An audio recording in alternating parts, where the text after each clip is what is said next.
উন্নতি হচ্ছে না কুড়িগ্রামের বন্যা পরিস্থিতি, দিন যাচ্ছে আরও অবনতি হচ্ছে। দর্শক, বিস্তারিত থাকছে ভিডিওতে। কুড়িগ্রামের সার্বিক বন্যা পরিস্থিতি এখনও অপরিবর্তিত রয়েছে।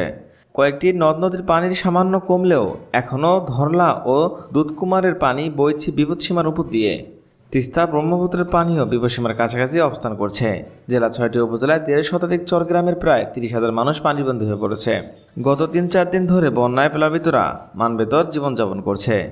বাড়ির ভেতরে পানি ওঠায় তারা ঠিকমতো রান্নাবান্না করতে পারছেন না।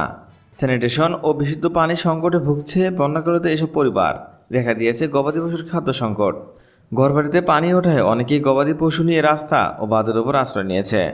জেলা প্রশাসক মোহাম্মদ সাইদুল আরিফ জানান, ইতিমধ্যে 65 মেট্রিক টন চাল উপজেলাগুলোতে বরাদ্দ হয়েছে। এছাড়া 585 মেট্রিক টন চাল, 10 লক্ষ টাকা ও 1700 প্যাকেট শুকনো খাবার মজুদ রয়েছে।